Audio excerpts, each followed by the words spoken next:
Boa noite, irmãos. Feliz ano novo para aqueles que estão vindo pela primeira vez esse ano aqui da igreja. Uma alegria recebê-los. Obrigado você que está nos assistindo aí. Estamos começando o ano e o lema desse ano é cresçamos em tudo, baseado lá na carta aos Efésios, capítulo 4, versículo 15. E nesse mês de janeiro, cresçamos do temor a Deus. E temos aproveitado hoje para trazer aqui umas mensagens de encorajamento para você. Tá certo? Tá certo ou não? Misericórdia. Tem que começar o ano animado. Até para morrer a gente tem que estar animado. Tá certo? Isaías capítulo 49. Vamos ler versos de 13 a 16. Isaías capítulo 49, versos de 13 a 16. Vamos ler juntos? Toda a igreja participando. Vamos lá? Cantai, ó céus, alegre-te, ó terra, e vós, montes, rompei em cânticos, porque o Senhor consolou o seu povo, e dos seus aflitos se compadece. Mas Sião diz: o Senhor me desamparou, o Senhor se esqueceu de mim. Acaso pode uma mulher esquecer-se do filho que ainda mama, de sorte que não se compadeça do filho do seu ventre? Mas ainda que esta viesse a se esquecer dele, eu todavia não me esquecerei de ti. Eis que nas palmas das minhas mãos te gravei, os teus muros estão continuamente perante mim. Amém. O tema da nossa meditação nesta noite é: Deus não se esqueceu de você. Amém? Deus não se esqueceu de você.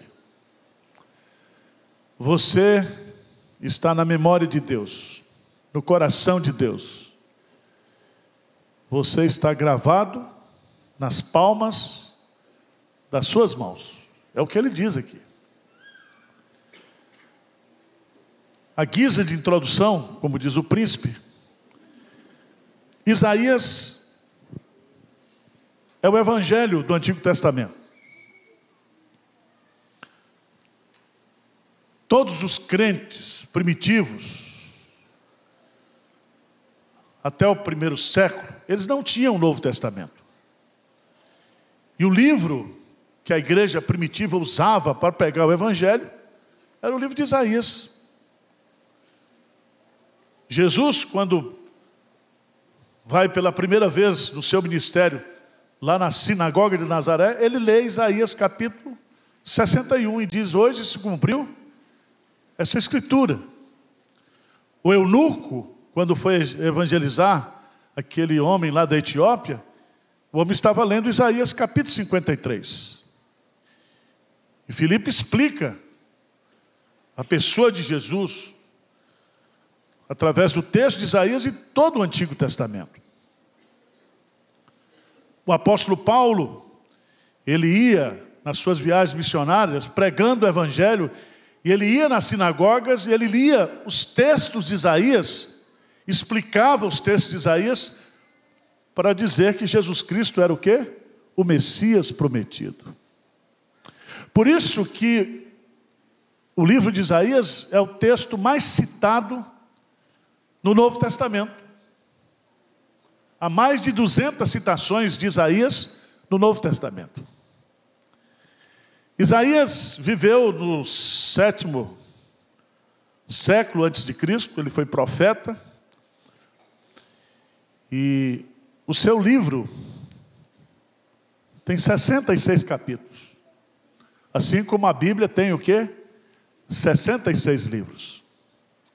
Há uma divisão clara no livro do profeta Isaías.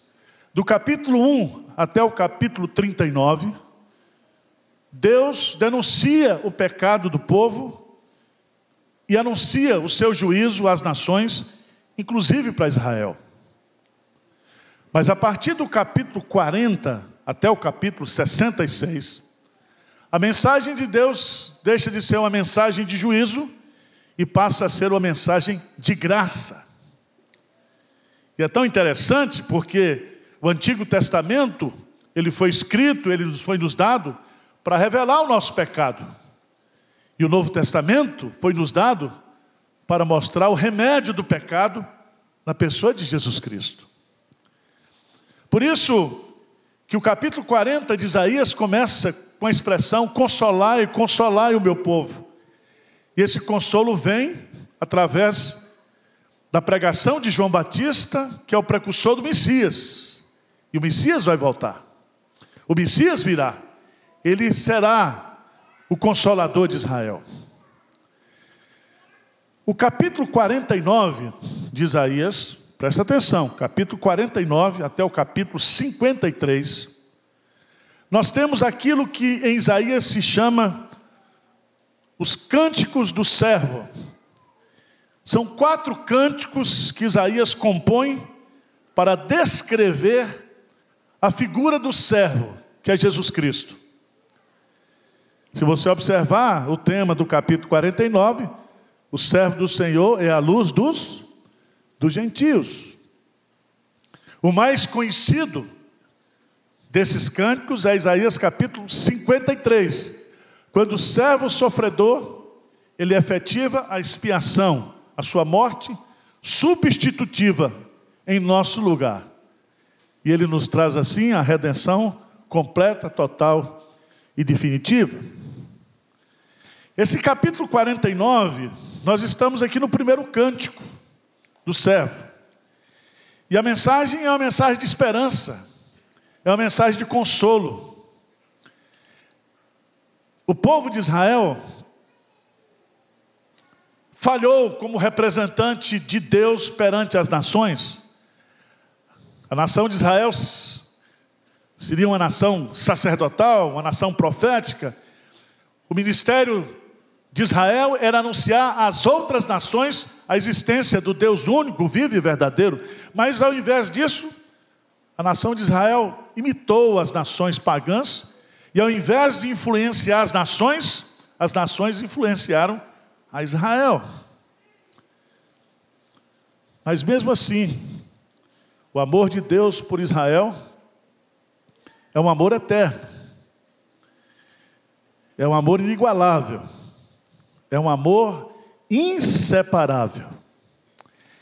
E é justamente na figura do Messias, na figura do servo sofredor, que está a maior expressão do amor de Deus por nós. Jesus Cristo, em João 15, diz: ninguém tem maior amor do que este, de dar a sua própria vida em favor dos seus amigos.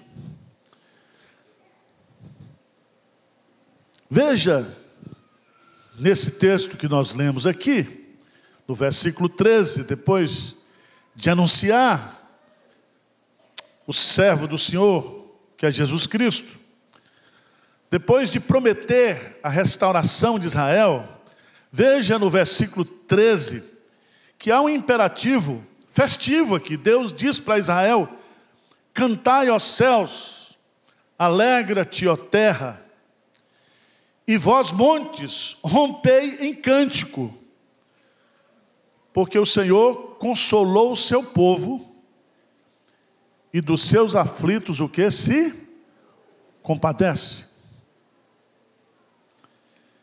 Veja que Deus, apesar da infidelidade de Israel, Ele declara o seu amor por Israel, Ele declara como o consolador de Israel, o consolador do seu povo, daquele que se compadece do seu povo nas suas aflições, nas suas angústias, nas suas agonias. Mas veja, no versículo 14. Leia comigo o versículo 14. O que é que diz? Mas Sião diz: o Senhor me desamparou, o Senhor se esqueceu de mim.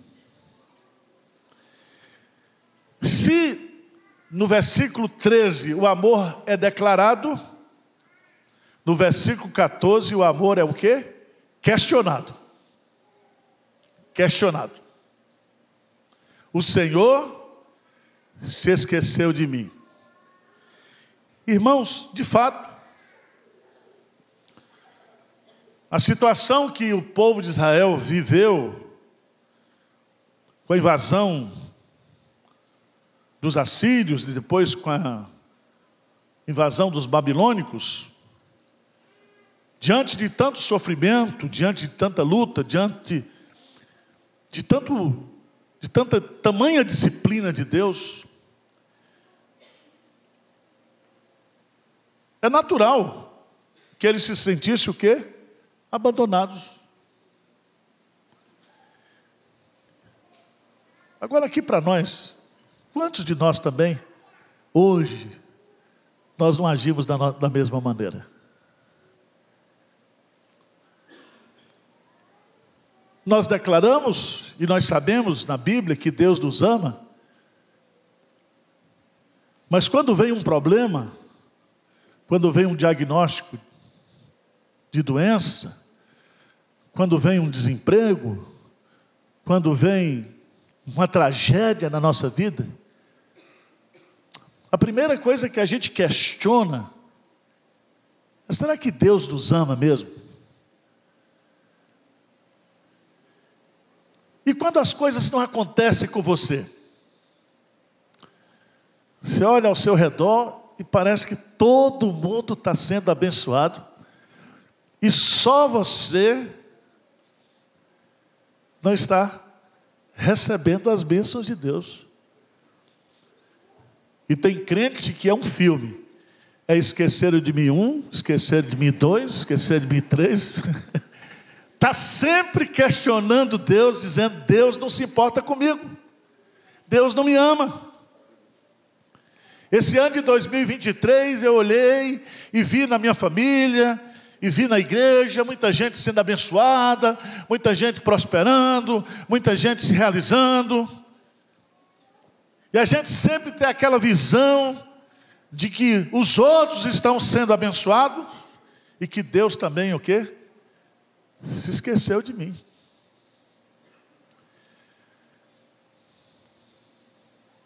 Todos nós sabemos que Israel estava naquela situação, não é porque Deus abandonou Israel, mas porque o povo se afastou de Deus. E às vezes nós estamos sofrendo a disciplina do Senhor, não é porque Deus se esqueceu de nós, é porque nós nos esquecemos de Deus, e Deus, na sua infinita misericórdia, Ele nos disciplina. Ele nos disciplina. Abra a sua Bíblia, por favor, lá em Isaías, volta um pouquinho, capítulo 40. Isaías capítulo 40.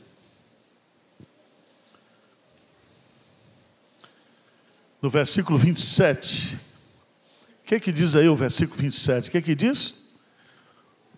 Por que, pois, dizes, ó Jacó, e falas, ó Israel, o meu caminho está encoberto ao Senhor, e o meu direito passa despercebido ao meu Deus? Presta atenção.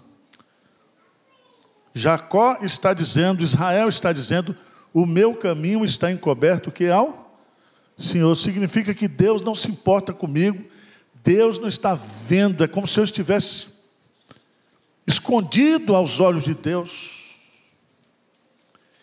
E o meu direito de filho, e o meu direito de povo de Deus, garantido na aliança, esse direito não está sendo exercido. Ele questiona aqui. O meu direito.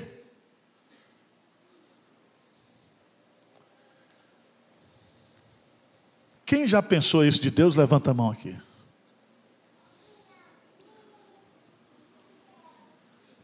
Ninguém questionou Deus? Deus se esqueceu de mim? Então eu vou sentar. Irmãos, se a gente não questiona verbalmente, a gente questiona no íntimo. Veja o Salmo 42, versículo 9, o Davi, segundo o coração de Deus. Salmo 42, versículo 9. O que Davi diz? Digo a Deus, minha rocha, porque o quê? Te olvidaste de mim. Porque hei de andar eu lamentando sobre a opressão dos meus inimigos? Porque te olvidastes o quê? De mim. Por que tu não me escutas? Por que o Senhor não se lembra de mim? Por que o Senhor não se importa comigo?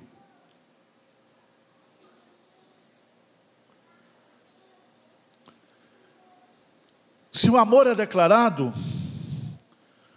o amor é questionado. Mas Deus então vai responder esse questionamento usando uma figura. O amor aqui, ele é ilustrado. Veja, no verso 49, capítulo 49, versículo 15. Vamos ler juntos? Acaso pode uma mulher esquecer-se do filho que ainda mama, de sorte que não se compadeça do filho do seu ventre? Preste atenção aqui, irmãos. Deus vai usar a figura de uma mãe. Porque não existe, do ponto de vista humano, uma imagem que fala mais do amor por um filho do que o amor de mãe.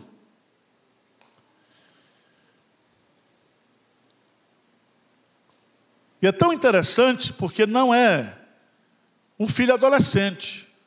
É um filho que está ainda no estágio de amamentação. Filho que mama. Um filho que depende da mãe.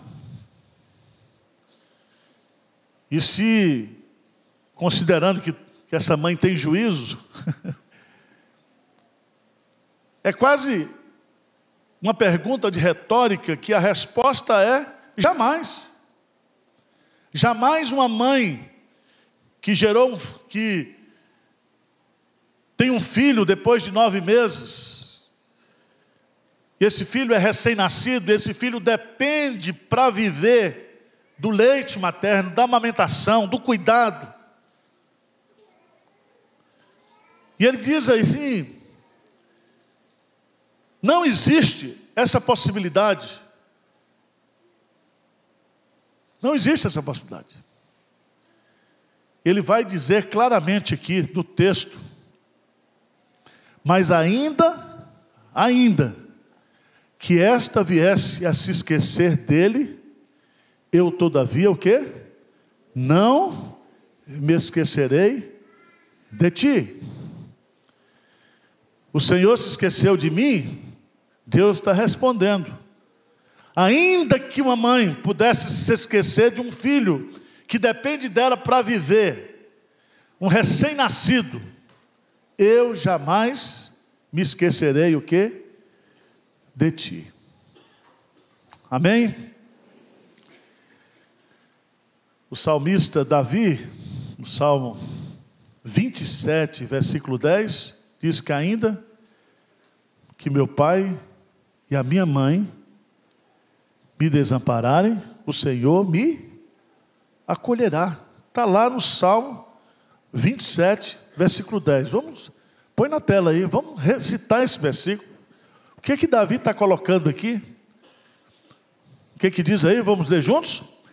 Porque se meu pai e minha mãe me desampararem, o Senhor me acolherá. Veja, meus amados irmãos, não existe amor humano tão expressivo do que amor de pai e mãe pelo filho. Alegria de filho é alegria de pai e mãe. Sofrimento de filho é sofrimento de pai e mãe.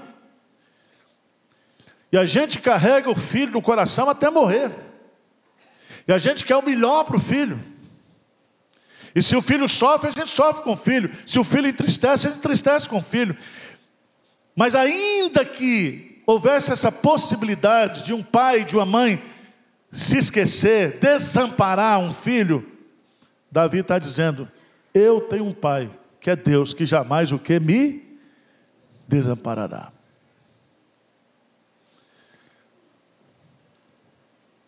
O amor humano pode falar.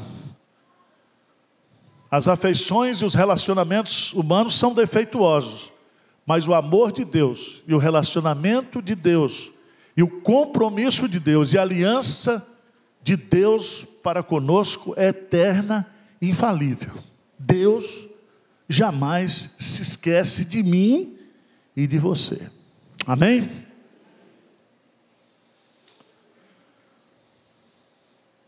Lamentações, capítulo 3, versos 22 e 23.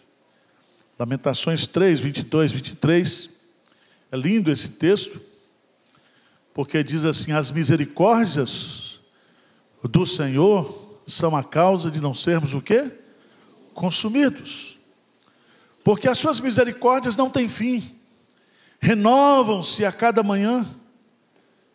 Grande é a tua fidelidade. Então, meu amado irmão, se você está com esse pensamento, se você, na sua fé, nas suas dúvidas, nos seus questionamentos, você duvida do amor de Deus, você questiona o amor de Deus, eu quero dizer para você, em nome de Jesus nessa noite, que Deus jamais esquece de você. Amém? Agora, ele faz essa promessa aqui. Mas ainda que esta viesse se esquecer dele, eu todavia não me esquecerei de ti. Eu acho lindo aqui porque está no singular. E ele está falando aqui de um cuidado pessoal. Ele não esquece de cada um aqui. Ele não esquece. Individualmente. Ele conhece as suas ovelhas pelo nome. E ele as chama cada uma pelo seu próprio nome. Ele é o bom pastor. O bom pastor conhece as suas ovelhas.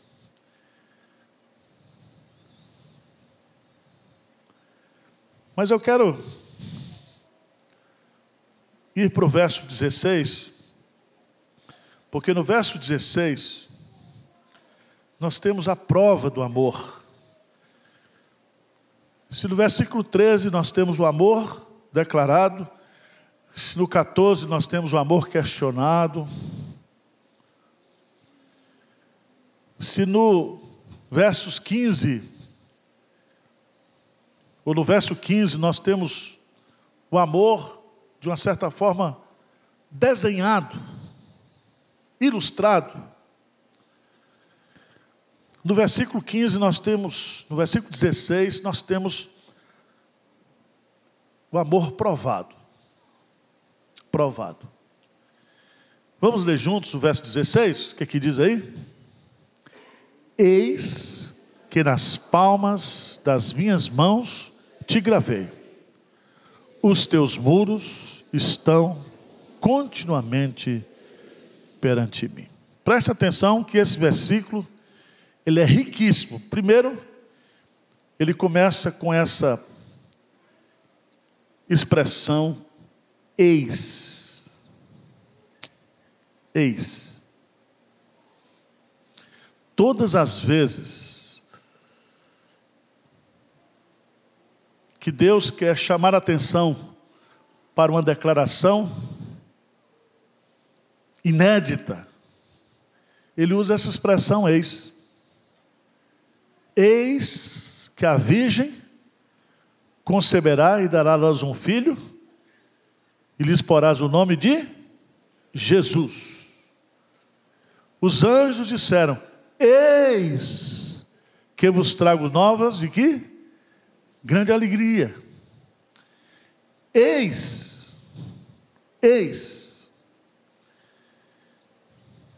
E aqui ele vai dizer: eis que eu. Eis que eu. O sujeito que é Deus, Ele mesmo. É o próprio Deus. Ele é o sujeito da ação.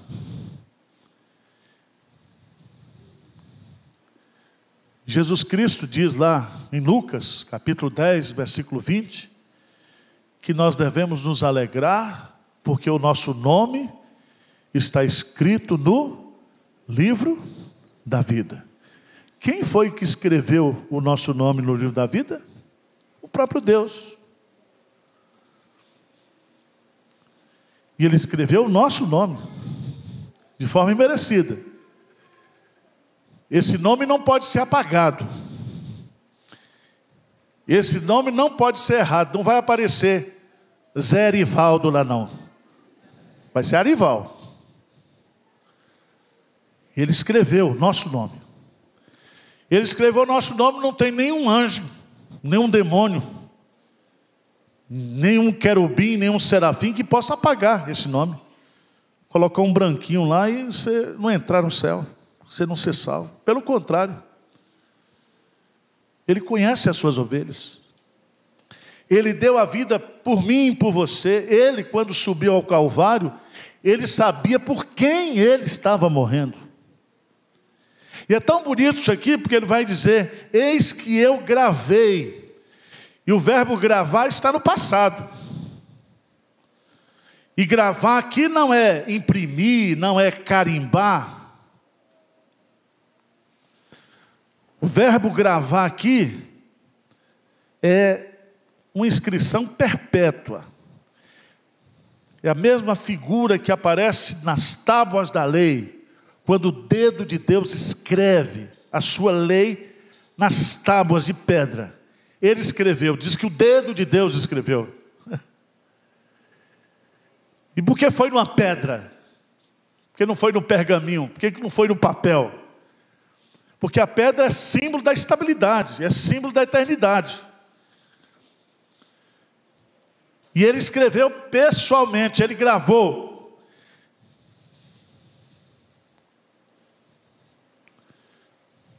Talvez você diz assim: está vendo, pastor, aqui crente então pode fazer tatuagem, porque Deus gravou. Gravou. E por que ele usa esse verbo gravar? Ele não usa o verbo escrever. Porque gravar significa a perpetuidade da inscrição. Se ele escreveu o nosso nome no livro da vida, esse livro está lá no céu, significa que essa vida que nos é dada pelo fato do nosso nome estar no livro da vida, nós jamais perderemos essa vida. Agora, o que me chama a atenção nesse texto é que ele diz: nas palmas das minhas mãos.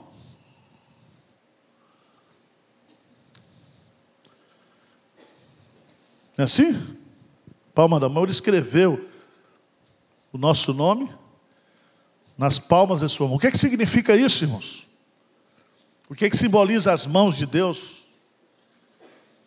Significa que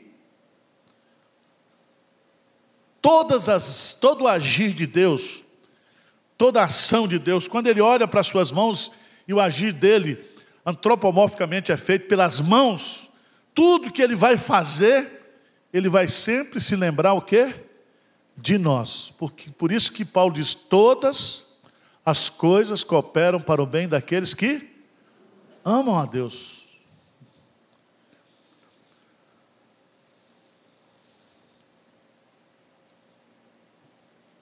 O que eu acho bonito é que isso aponta para Cristo.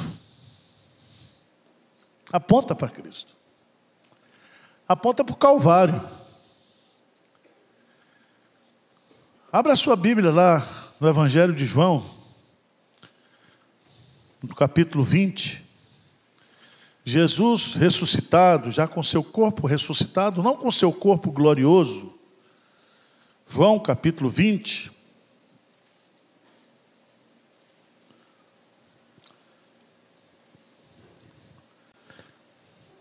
No versículo 20, Jesus se apresenta no meio dos discípulos após a ressurreição.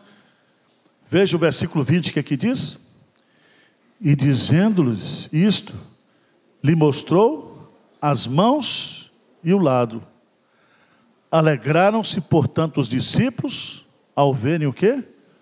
O Senhor. A pergunta que eu faço é essa: por que Jesus mostrou as mãos para os discípulos? Porque nas mãos estavam os sinais do quê? Dos cravos. E os cravos representavam o seu sofrimento, a sua morte, por nós. Os cravos nas mãos do Senhor significa que nós estamos escritos nas mãos dele para sempre. E você vai descobrir lá na Bíblia que, mesmo no céu, glorificado, essas marcas do sofrimento de Cristo, elas estarão eternamente. Ele vai nos carregar nas suas mãos eternamente.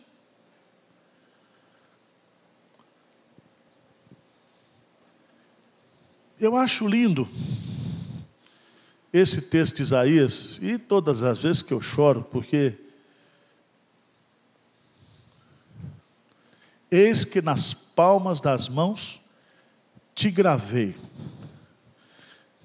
Aqui não diz gravei teu nome, eu te gravei. Não seu nome, mas você. Significa, meus amados irmãos, que Deus, Ele nos carrega nas suas mãos. Nós estamos nas mãos de Deus.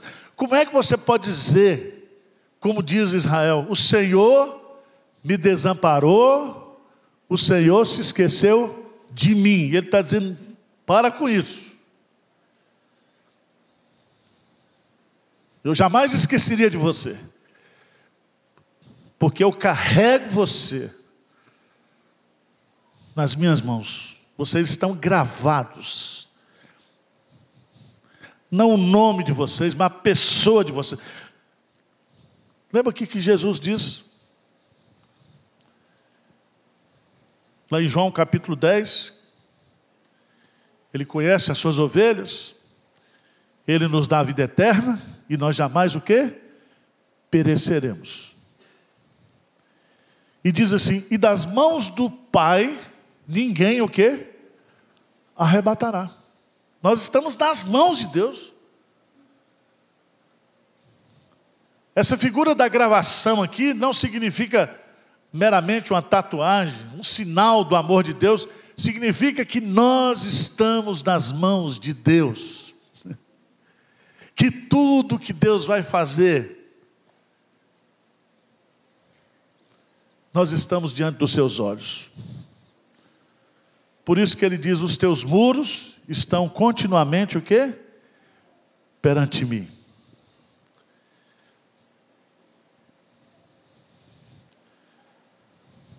Quando ele diz, presta atenção,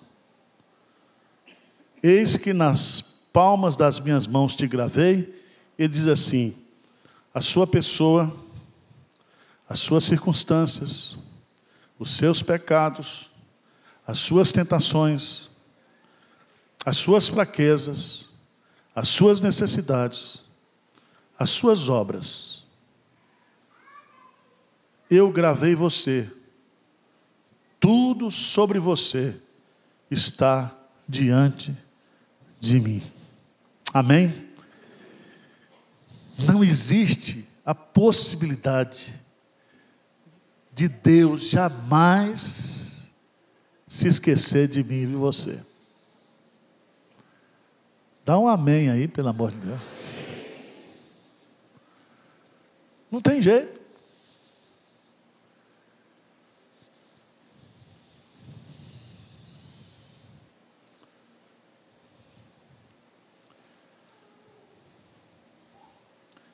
Quando Salomão,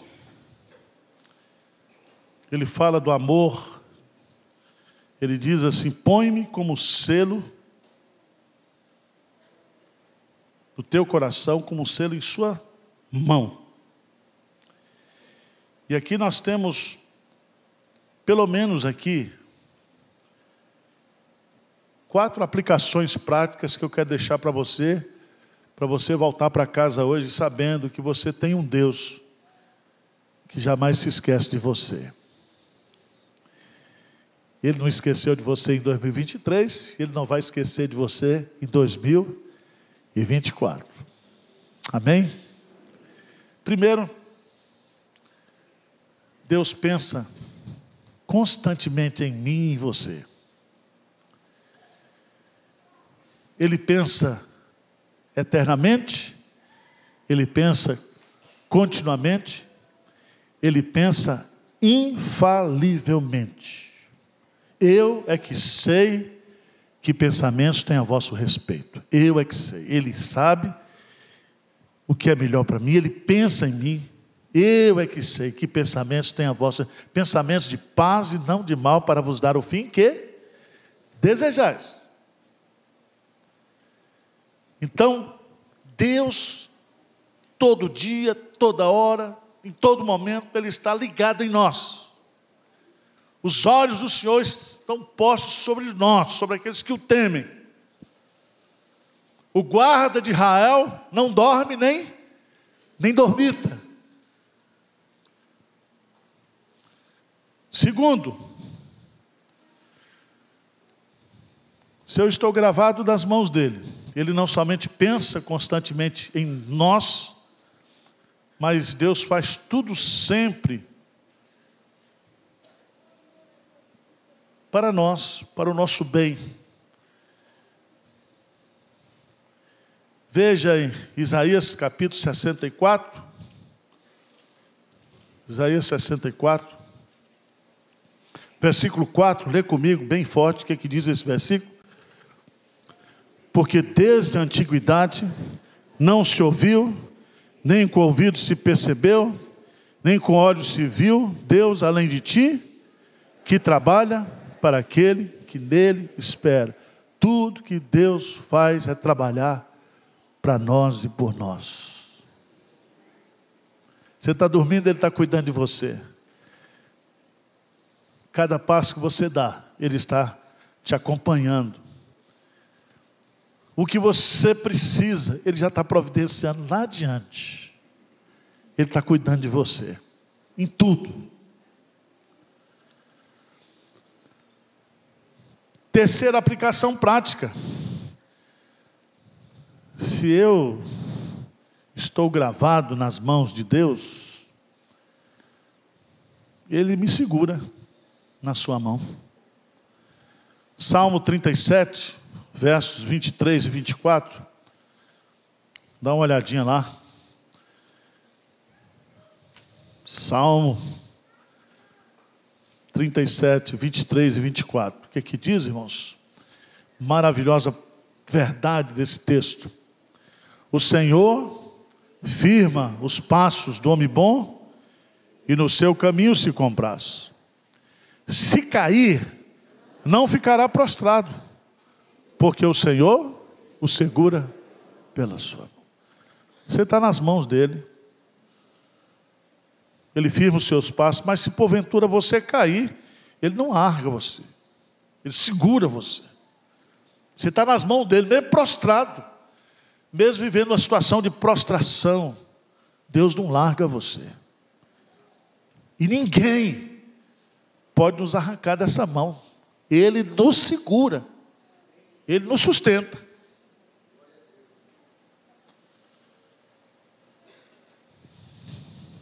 Essa mão de Deus também, ela é a mão da providência. É maravilhoso você entender que Deus está conosco. E há uma expressão que aparece lá em Neemias, capítulo 2, que fala da boa mão de Deus. E ele diz, lá no capítulo 2 de Neemias, versículo 8, e o rei mas deu, porque a boa mão do meu Deus era comigo. Era comigo. Veja, por favor, bem forte, Neemias capítulo 2, versículo 18. Neemias capítulo 2, versículo 18. O que diz? E lhes declarei como a boa mão do meu Deus estivera comigo, e também as palavras que o rei me falara. Então disseram: disponhamo-nos e edifiquemos, e fortaleceram as mãos para a boa obra.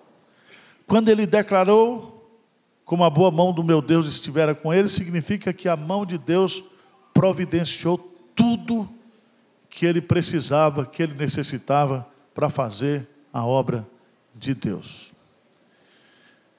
Não vai faltar nada para você neste ano.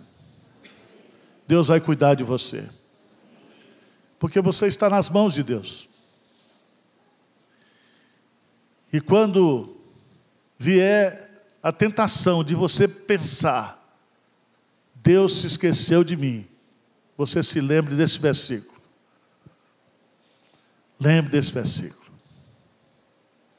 Mas ainda que esta viesse a se esquecer dele, eu todavia não me esquecerei de ti. Amém? Então vamos para cima, para frente, nesse ano 2024.